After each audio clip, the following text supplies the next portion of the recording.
Para o estudo de hoje, teremos a colaboração dos amigos e facilitadores Irlei de Souza e Ives Facuri. Passamos a palavra aos facilitadores. Boa noite a todos. Uma satisfação para a gente poder estar aqui novamente, mais uma noite de estudo. Gostaríamos também de inicialmente cumprimentar os amigos internautas que sempre nos acompanham pelo YouTube, pela internet, e sempre nos dão um retorno bastante satisfatório desses estudos que aqui são desenvolvidos.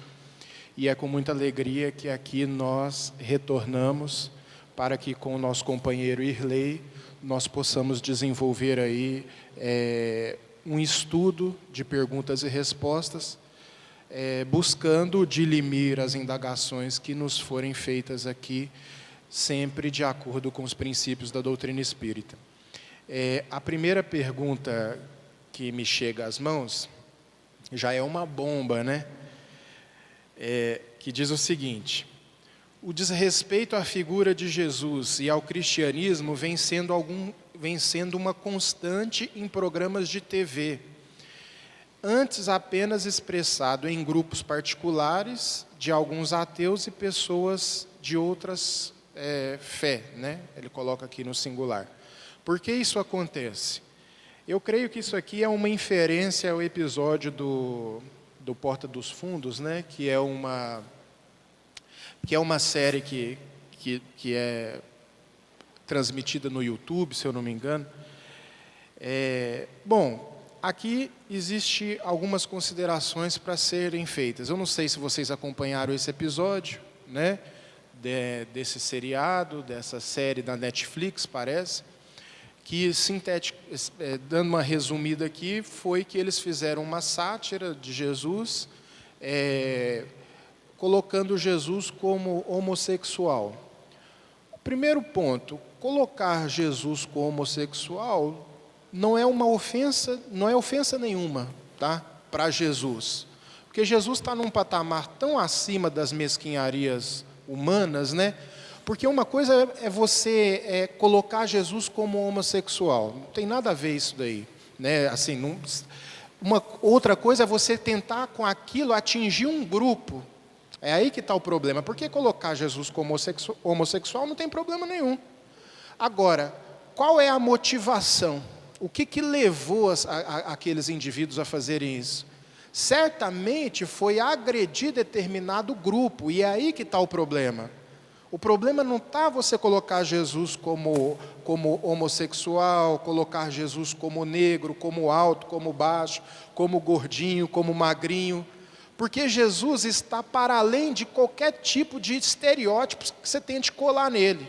Então esse não é o caso. Jesus é uma figura tão transcendente, né, que eu diria que até você colocar Jesus como heterossexual também seria diminuí-lo. Porque Jesus já transcendeu a sexualidade como nós entendemos. Então, colocar Jesus como homo, colocar Jesus como heterossexual, isso aí nasce da ignorância. Porque Jesus ele já transcendeu as categorias de sexualidade que o nosso momento evolutivo compreende. Então, Jesus está muito para além disso daí. Agora, a minha grande reprovação quanto a isso é no sentido de acontecer num momento em que o Brasil já está tão polarizado, e um episódio como esse nada tende e nada tem a ver com uma tentativa de minimizar essa polarização que está fazendo muito mal ao país. Porque hoje em dia, para você tentar buscar o centro, você tem que escolher um lado dos extremos. Se você tenta encontrar um caminho do meio, os dois vão te ver como inimigo, os dois extremos. Quer dizer, você procurar mais uma postura mais sensata no meio termo, não tem como. Porque ou você está de um lado ou você está do outro. Quer dizer, isso é uma marca de uma sociedade doente, no meu modo de ver. Ou seja, que ou você só se adequa se for em algum ponto radical desses espectros políticos que têm dividido o país. Mas o que acontece aqui, voltando? Jesus não se sentiu desrespeitado com isso. Mas agora os cristãos, eu acredito que merecem consideração. no meu modo de ver. Merecem consideração. E um episódio como esse, apelativo dessa forma, como se não tem nenhum tom, a não ser um tom de provocação, que vem acentuar os conflitos que já são muitos na nossa sociedade. É claro que muitos vão interpretar no seguinte: bom, mas isso vai levar à reflexão. Mas eu não vi dessa forma, no meu ponto de vista particular. Agora, levando para a doutrina espírita, todas essas mesquinharias, dessas agitações políticas, dessas disputas ideológicas que acontecem, tanto no Brasil como em todo o mundo, são movimentos muito transitórios que marcam as características de um momento de muito acentuada ignorância, mas um momento transitório. Tudo isso a gente tem que compreender de uma maneira mais distanciada das paixões que muitas vezes nos impedem de ver a realidade com maior nitidez. A espiritualidade vê essas agitações, como tantas outras que aconteceram, até piores do que essa que a gente está atravessando, como momentos transitórios, cuja síntese oriunda desse momento de agitação vai ser uma síntese mais elaborada, mais elevada. Porque todas as sociedades, elas passaram por agitações, por conflitos, antes de atingirem um patamar de equilíbrio, um patamar de ordem, um patamar de progresso, como está estampado ali na bandeira do Brasil. Mas esses momentos, eles nos servem para reflexão. Agora, tudo aquilo que vem acentuar conflito, eu creio que no momento em que a gente está atravessando, precisa ser evitado. Agora, é um entendimento particular. Num Brasil do jeito que está, existem pessoas que vão achar que foi ruim, e eu me coloco dentro dessas pessoas, desse grupo que achou que foi ruim, e esse episódio.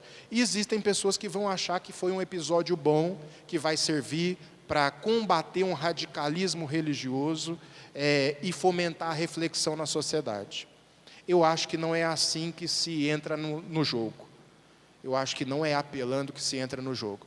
Eu creio que qualquer bandeira de minoria deve ser uma bandeira que merece ser defendida.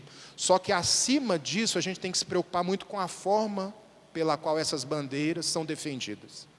Eu creio que nem o que está sendo defendido, mas a forma como se defende determinadas bandeiras, eu creio que é o que vai determinar o sucesso dentro daquela luta social estabelecida. Gandhi, na Índia, se preocupou muito com a forma de se combater a opressão que o seu país estava sofrendo. Para Gandhi, a forma foi tudo.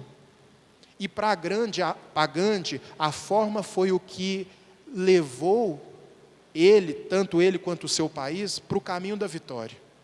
Então, muitos diriam, se tivéssemos nós, por exemplo, transportados para a Índia, no período de Mahatma Gandhi, nós certamente estaríamos assim: não, mas essa opressão que nós estamos sofrendo aqui por parte dos ingleses, que na verdade dominavam a Índia, devem ser combatidos com violência, porque o país é nosso, então nós devemos colocar eles para fora de qualquer jeito. E o Gandhi escolheu o caminho inverso a essa forma de se enfrentar aquele mal. Ele escolheu o caminho da não violência.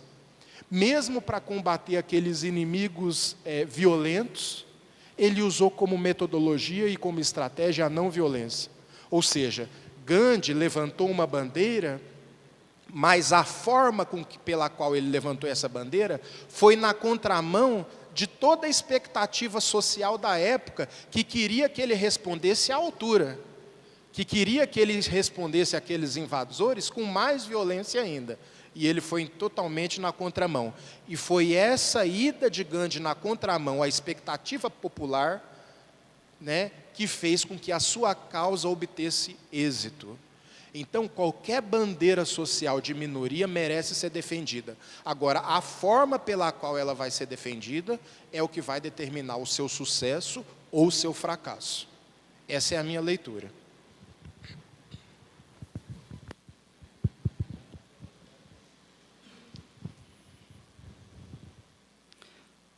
As pessoas que estão em estado vegetativo por muito tempo, o que elas aprendem ou crescem espiritualmente? Depois teve outra pergunta a respeito também. E se as pessoas que as acompanham nesse estado, cuidando também, passam por provas? Tudo na vida, meus amigos, lei de causa e efeito. Se nós formos lá em João, colocação de Jesus, capítulo 10, diz Jesus: a plantação é livre e a colheita é obrigatória. Então, tudo que nós estamos passando hoje e vamos passar amanhã, é aquilo que nós plantamos ontem, estão plantando hoje. Então, esses irmãos, no estado de coma, que fala vegetativo, é porque tem que passar por aquele processo, muitas vezes devido ao não valor da vida, em outras encarnações, suicidas muitas vezes, mas o corpo está em coma, mas o espírito não. Assim como nós, daqui a pouco nós iremos para casa, nós vamos dormir. O corpo dorme, mas nós não. E chama mediunidade de desdobramento, mediunidade anímica, que são os nossos sonhos, nós vamos para lugares e lugares. Existe um jovem, já tem bastantes anos, me parece que foi na Inglaterra, ele ficou 20 anos em estado de coma. E ninguém estava esperando, automaticamente ele abriu os olhos e acordou normalmente. E perguntando: que ano que eu estou? O que aconteceu? Então, isso é lei de causa e efeito. E esse que passa por isso, é porque tinha que passar para esse processo. Agora, essas pessoas, companheiros da família, ou um pai, ou um irmão, ou a mãe que acompanha esses irmãos, também é lei de causa e efeito. Pode ser por expiação ou por provação, ou talvez alguns missionários. Se nós observarmos 80%, nós da família, são mais expiações. É nós vindo na família sanguínea para acertar aquilo que nós fizemos em outras encarnações. Então pode ser sim, prova e expiação. E depende de cada um também, se cumprir esse compromisso, essa responsabilidade que tem com esses irmãos que precisa, que são vegetais. De estar em coma, completamente dependente desses irmãos.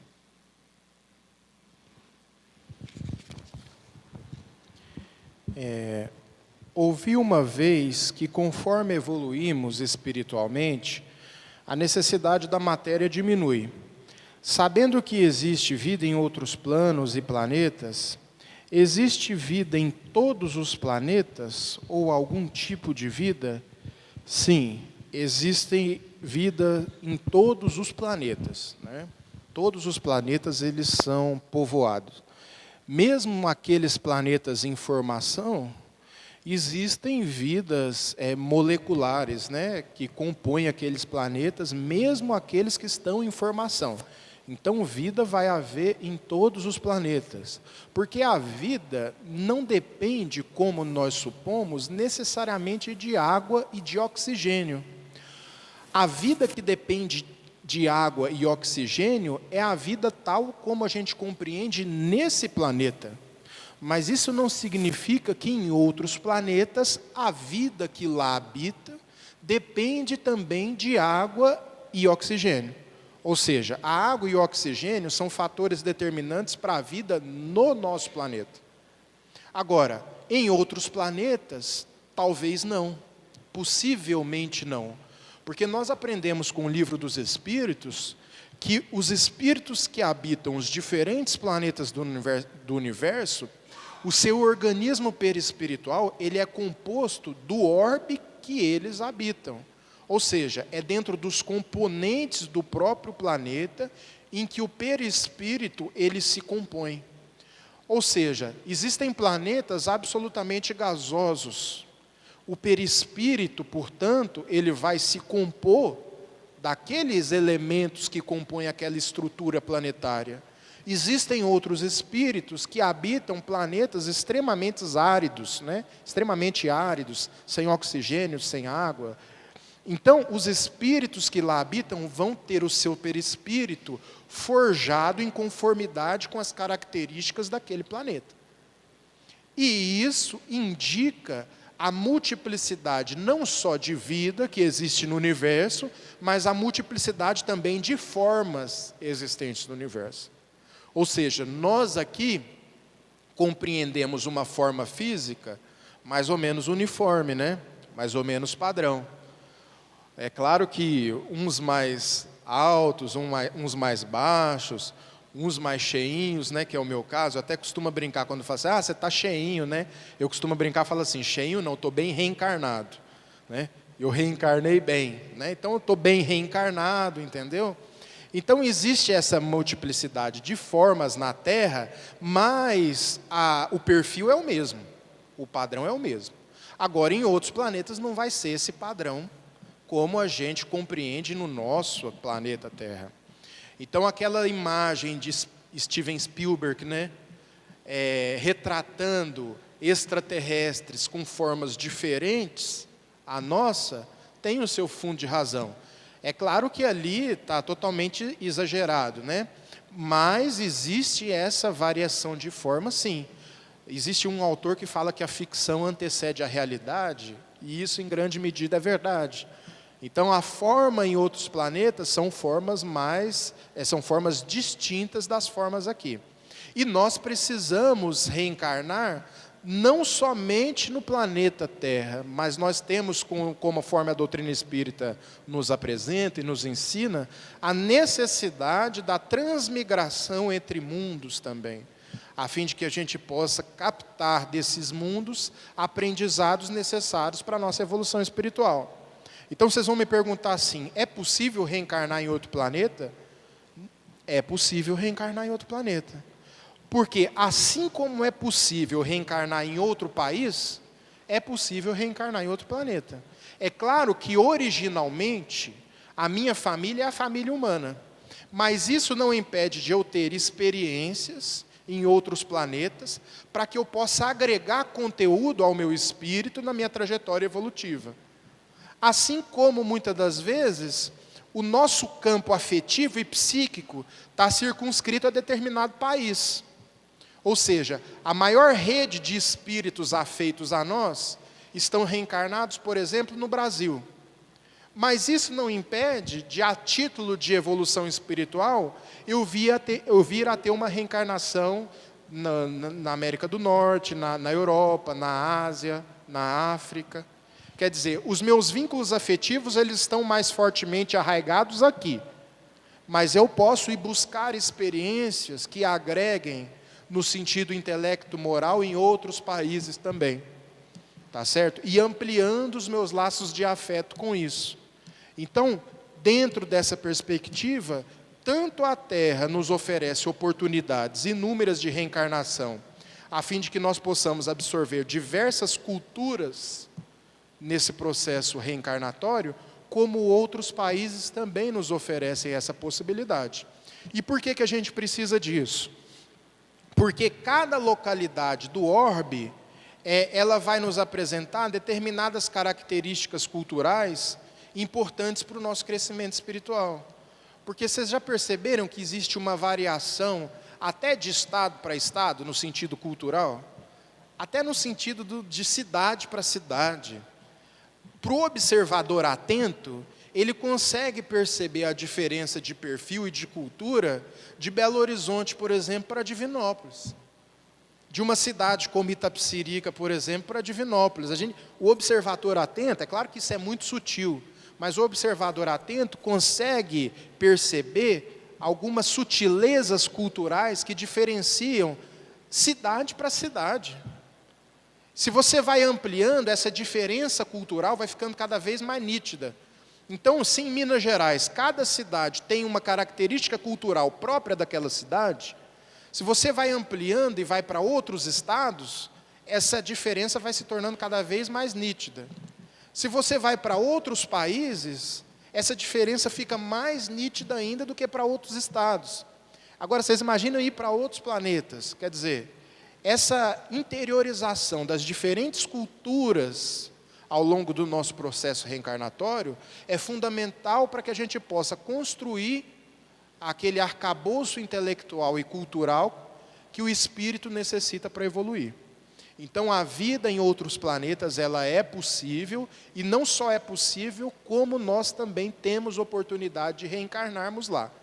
É claro que quando a gente vai reencarnar em outro planeta, por exemplo, a gente jamais vai reencarnar num planeta de expiação e provas. Porque o planeta de expiação e provas, ele corresponde à nossa realidade. Então não faz sentido eu sair de um mundo de expiação e provas para reencarnar num outro planeta de expiação e provas. Acompanha o raciocínio? Não faz sentido nenhum. Porque se aqui já é um mundo de expiação e provas, que me oferecem aprendizados dentro dessa categoria, qual é a razão de eu sair daqui para outro planeta de expiação e provas também? Não tem sentido nenhum. Ou seja, eu só vou ter experiências em outros planetas se for um planeta inferior ou se for um planeta superior. A gente torce para que seja superior, né? Se a gente for reencarnar em outro planeta, portanto, não vai ser um planeta no mesmo nível evolutivo da Terra, não. Vai ser um planeta ou inferior, primitivo, ou superior de regeneração. Na introdução do Evangelho segundo o Espiritismo, a espiritualidade nos apresenta as categorias dos mundos habitados. Quem já leu sabe do que eu estou falando. Então, o mundo mais inferior é o quê? O mundo primitivo. Acima do mundo primitivo vem qual? Expiação e provas. É esse que a gente vive. Ou seja, o nosso mundo só ganha do mundo primitivo, hein?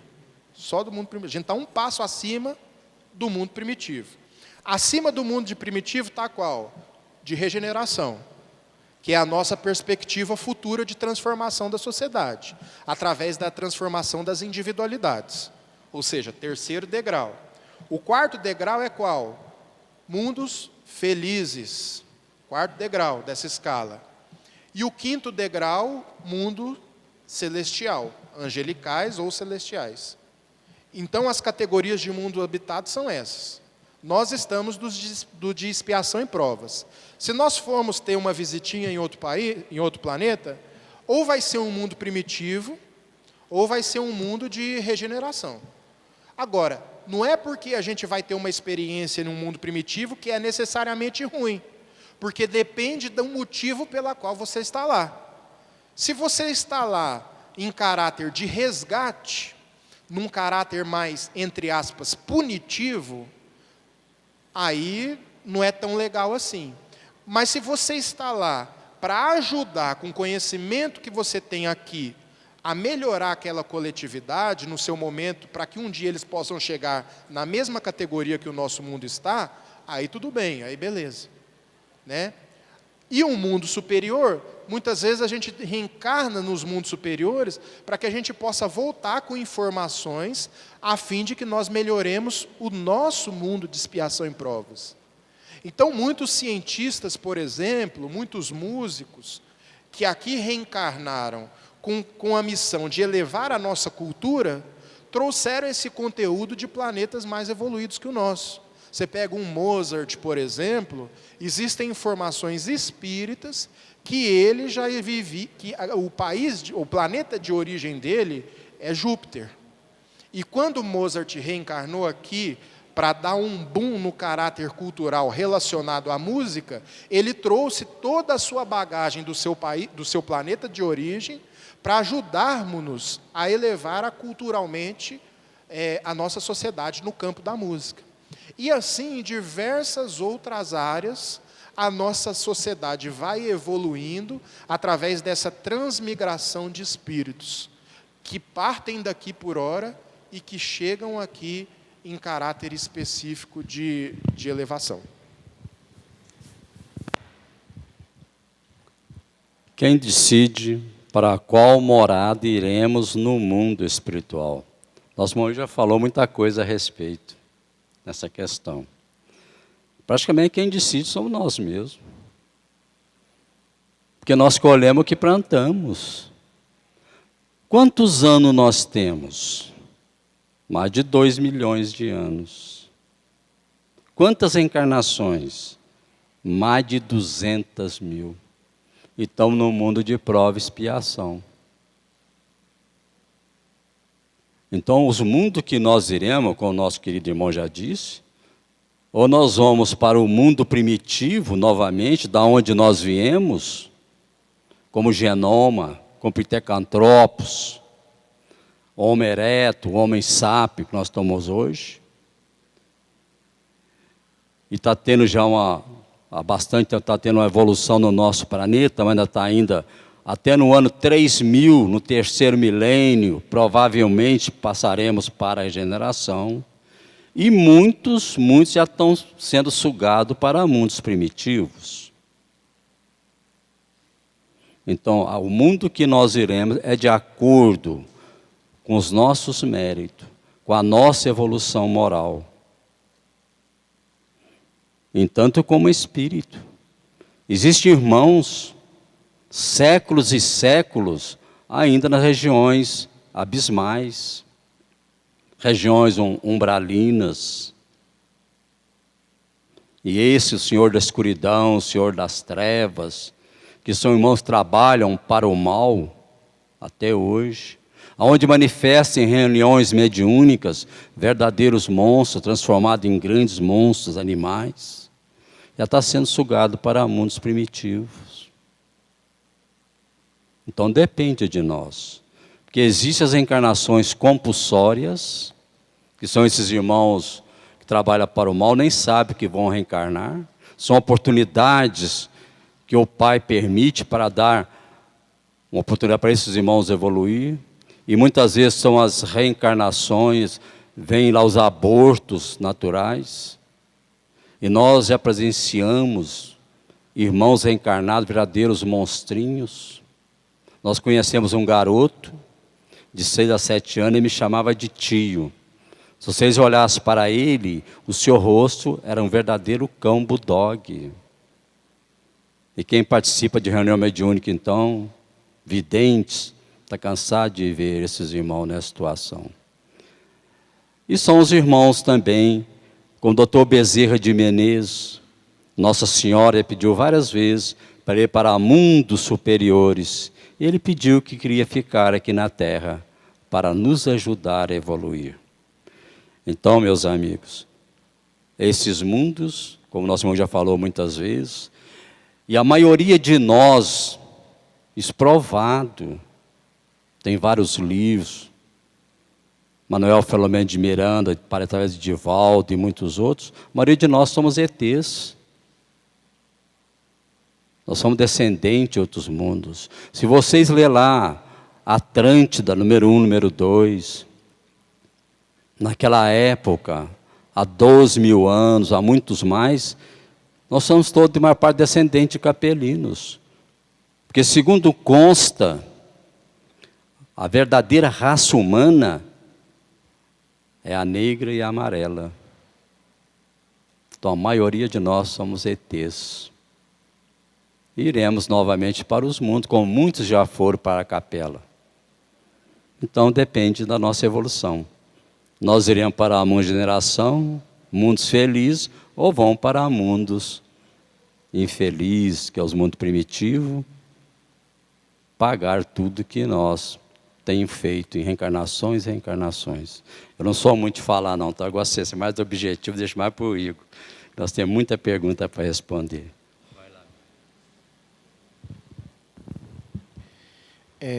Por que tem pessoas que somente depois de ingerir bebidas alcoólicas ficam inconvenientes, querendo receber espíritos, dizendo que tem mensagens? Nunca sãs, né, no caso, tem algum significado? Tem um significado da embriaguez, né? Porque nenhum significado. Isso aí tem um significado de leviandade, né? De irresponsabilidade, de molecagem, em outros termos. Então, se uma pessoa precisa ingerir bebida alcoólica para poder receber espírito, né, e supostamente precisa para receber espírito, ingerir bebida alcoólica, como se diz, desculpa a palavra aqui, mas é um fanfarrão, né? Não sai fora, não tem seriedade nenhuma. Isso aí está parecendo isso aí fica parecendo muito aquele jovenzinho que sai para uma festa e precisa beber para criar coragem para fazer as coisas. Então isso denota uma insegurança muito grande, denota uma irresponsabilidade, denota uma brincadeira com coisa séria, com coisa que não deve se brincar. Então, se já começou brincando com coisa séria, você pode ter certeza que o que está imperando ali é a influência que vem de baixo, nunca a influência que vem de cima, né? Isso aqui, para mim, como se diz, para não perder muito tempo aqui, é palhaçada, é brincadeira, não é coisa séria. Tem uma outra pergunta que diz assim: como são criados os espíritos se antigamente eram menos pessoas? Exemplo, 1 bilhão de pessoas e hoje 7 bilhões e meio. Bom,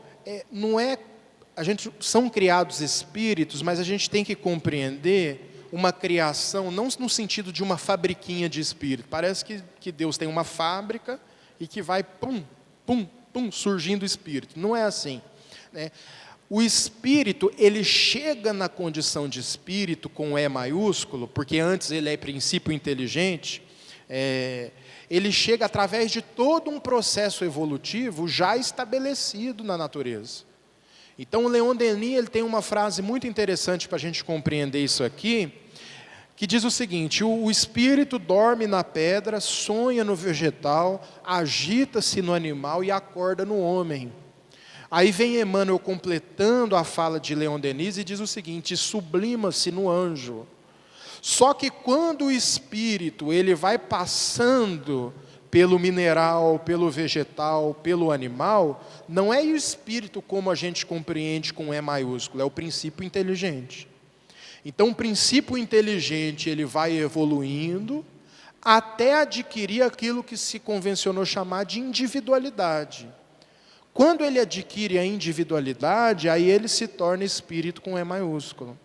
E a partir do momento em que ele é indivíduo, rapidamente depois desse momento, ele adquire o seu livre-arbítrio, né? Porque ele já adquire a razão, o seu livre-arbítrio, e aí a lei de causa e efeito começa a se estabelecer. Porque antes desse período, né, da conquista da razão, de espírito com E maiúsculo, por exemplo, não existe livre-arbítrio, portanto não existe lei de causa e efeito. Um animal ele não está subordinado à lei de causa e efeito, porque ali não tem consciência, não tem racionalidade, não tem livre-arbítrio. Então, se um cachorro ele mordeu uma pessoa, ele não vai responder por essa mordida, tá certo? Agora, se nós, com a racionalidade, com a consciência que nós já somos portadores, infringirmos algum mal a alguém ou alguma instituição, nós certamente vamos arcar com as consequências dos nossos hábitos. Então, não é assim uma fábrica de espíritos, é todo um processo de evolução constante da natureza que se renova a cada momento. Então, o espírito ele vem, né, desde um patamar evolutivo mais simples, princípio inteligente, até um nível de inteligência mais complexo, que se caracteriza pela nossa condição. Então, nós sairmos de uma população de 1 bilhão de habitantes no planeta para uma população de 7 bilhões de habitantes não assusta tanto assim, e não quer dizer nenhum argumento contraditório com a teoria espírita. Mesmo porque também nós, como falamos anteriormente, temos a transmigração entre os mundos. E essas transmigrações, às vezes, são transmigrações coletivas.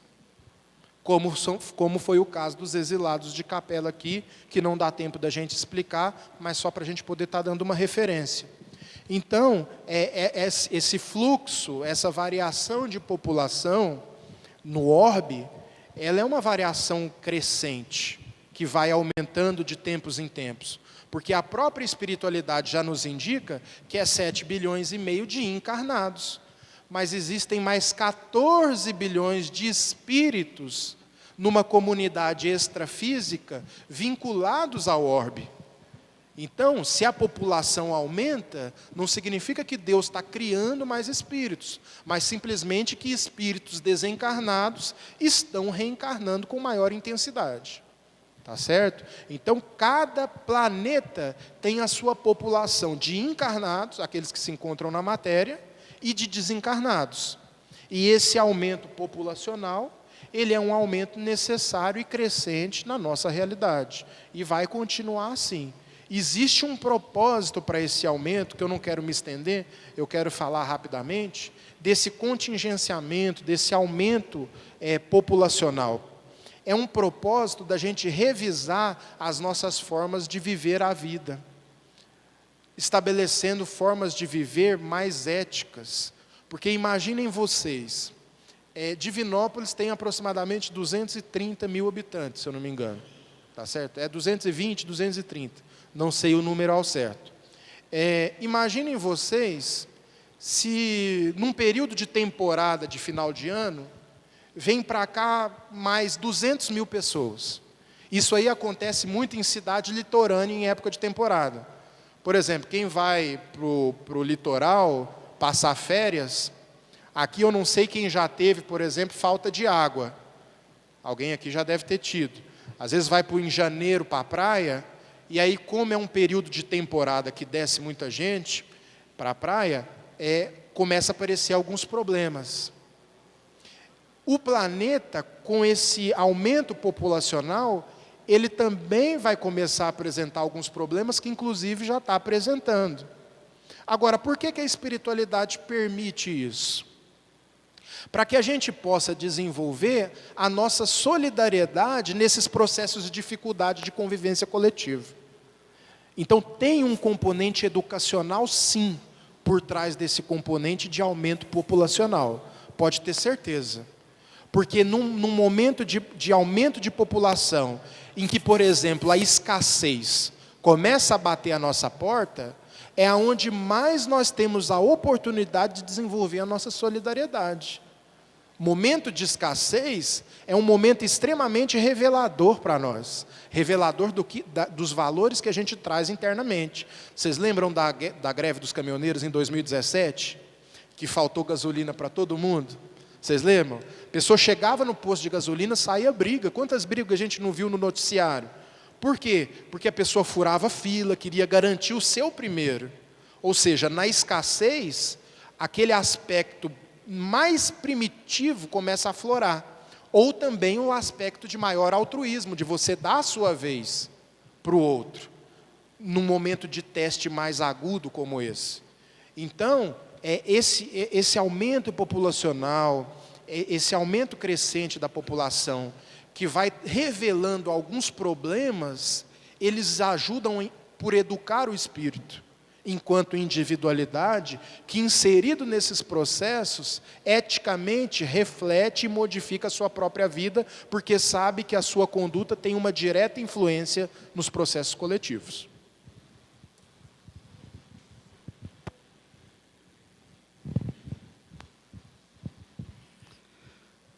Porque certa religião não acredita na vida após a morte. É uma questão de falta de conhecimento, meus irmãos. É chamado a fé cega.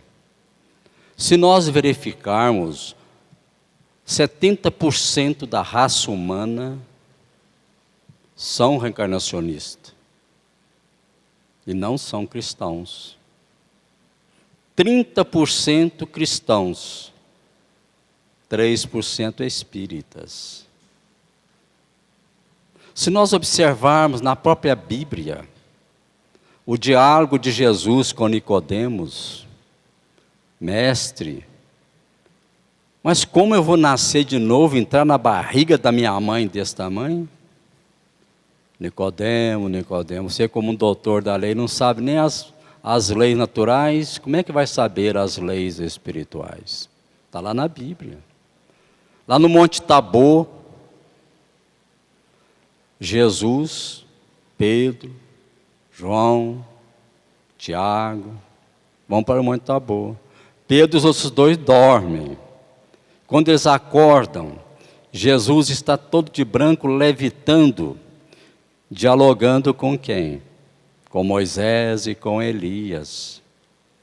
Aí Pedro fica assustado. Mas mestre, quer que eu monte a cabana para eles? Não, Pedro, não precisa. Se Moisés e Elias tinham desencarnado, como é que estava dialogando com Jesus ali? E outro diálogo, a mesmo respeito, falando sobre Elias. Os seus discípulos, mas mestre, vós sois Elias? Não. Ele já veio e vocês não conheceram, que é João Batista. Então nós observamos que são chamados de fé cegas, porque na própria Bíblia traz tudo isso para nós. O Clóvis Nunes, grande espírita, grande escritor, baiano, nós conhecemos ele pessoalmente, porque nós participamos de muitos congressos espíritas há mais de 20 anos, na Bahia, em Vitória da Conquista, e saiu até, me parece, que no Fantástico. Ele tinha um grande amigo, que era bispo, convidou, ele foi no Vaticano. E chegando no Vaticano, foi convidado a verificar onde tem um museu no Vaticano, onde tem lugares cheios de psicografia, de materializações que foi através de mãos que materializaram. E ele fez aquela filmagem, foi permitido. Então, lamentavelmente, ainda a tecnologia está muito avançada. Nem se fala, né? A gente pega aquele aparelhinho daquele tamanho ali, que chama celular, nós comunicamos no mundo todo em questão de milésimo de segundo. Mas a moral do homem, nós ainda moralmente, nós estamos usando fralda. Até dentro da filosofia espírita, nós é espírita, nós estamos espírita, dentro da filosofia, 162 anos. E já existe os pseudos sábios, aqueles que se dizem espírita, mas não são espíritas, já querendo colocar dogmas, normas dentro das casas espíritas. Diz Manuel Filomeno de Miranda através de Valdo Pereira Franco: se nós espíritas não tomarmos cuidado, não vai demorar muito, vai acontecer conosco o que aconteceu com as outras filosofias religiosas, que já tem pessoas que se diz que casa espírita, o espiritismo não precisa ter reunião mediúnica. E Joana de Anjos diz, então tira o nome. Então não são casas espíritas. Então nós temos que observar que essa parte de morte, a religião, nós temos que tomar muito cuidado com isso. Já estão querendo colocar normas, dogmas. Se nós observarmos na história, no ano 324, quando Constantino levou a filosofia cristã para a Católica Apostólica Romana, o homem mataram muito mais que as grandes guerras mundiais. E aqueles que tinham mediunidade, ou tinham qualquer coisa, se fosse milionário, era chamado de demônios, era levado para a cruz, para a fogueira, 1000 anos de trevas no planeta Terra. No ano de 1414, quando John Hus, mas Jerônimo de Praga, revoltou-se contra a igreja, porque a igreja colocou só seria salvo aquele que pagasse a indulgência. E eles fugiram para a Suécia, senão ia para a fogueira. E John Hus, em 1804, em Lyons, nasceu com o nome de professor Hippolyte Rivel, que é o nosso querido Allan Kardec. Em 1515, Lutero com mais João Calvino, pela mesma forma, revoltando contra a igreja, por causa da indulgência, criou-se o luterano. Alguns meses depois, o Papa, com a princesa, com o príncipe da França, saiu matando todos que se dizia luterano. Mataram milhares e milhares de crianças, idosos, arrebentavam as casas em nome de Deus, que foi dado o nome da noite de Santo Bartolomeu. Porque foi no dia 24 de agosto, onde nossos irmãos católicos, dia 4 de agosto, comemora São Bartolomeu. E assim, meus amigos, então, muitos ainda não acreditam que é chamado de fé cega, porque não leiam. E se nós for lá no Evangelho segundo o Espiritismo, capítulo 6, item 5. Conhece a verdade e a verdade vos libertará. Só através do estudo, do conhecimento, que nós vamos sair desses achismos da vida. E, lamentavelmente, todas as casas espíritas dão estudo direto. E os nossos irmãos espíritas ainda não querem aprender. Nós estamos faltando 2 minutos só para nós encerrar. Escutou, Igor? 2 minutos. Vamos ver como é que eu me saio, né? Tem uma pergunta aqui, que não é bem uma pergunta, é meio que uma pergunta, um desabafo, a pessoa está querendo respostas. Eu não vou nem responder, porque eu vou aconselhar essa pessoa aqui a procurar um acolhimento fraterno aqui na casa. Eu acho que é mais o caso do que a gente expor aqui uma situação. Mas, só sinteticamente, diz assim que quem me mandou a pergunta aqui, o filho vai casar por esses dias, se eu não me engano, e chamou para ser madrinha de casamento uma pessoa da qual o pai não se relaciona bem, né? O pai, eu acho, né? Ou a mãe, não sei, mas eu acho que é o pai.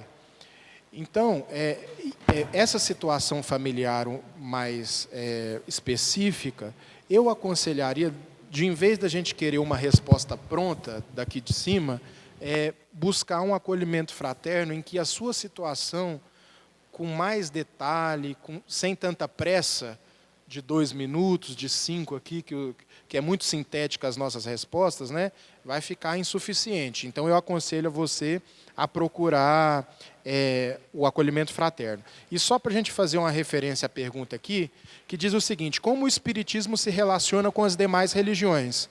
Bom, o Espiritismo, na verdade, Allan Kardec disse na Revista Espírita que seria o suporte das outras religiões, uma vez que essas outras religiões fossem evoluindo e descobrindo por si mesma a realidade dos princípios que o Espiritismo defende. Então, a doutrina espírita compreende os momentos evolutivos de cada agrupamento religioso com o máximo de respeito, porque o que importa, ao contrário daquela máxima que antigamente dizia que fora da igreja não há salvação, o que importa para o Espiritismo é o seguinte: fora da caridade não há salvação. Então é a bondade do indivíduo, é o seu altruísmo, né, a sua capacidade de se tornar uma pessoa a cada dia melhor, que vai determinar se a religião está sendo boa ou não para ele. Então o Espiritismo encara dessa forma, né, com tanto sentimento de corporativismo, de aqui está a salvação, como lamentavelmente outras religiões assim o fazem, né? O Espiritismo não promete salvação, porque a salvação ela vai depender do esforço de cada um de nós. Tá certo? Muito obrigado, agradeço aos irmãos internautas e a todos os presentes.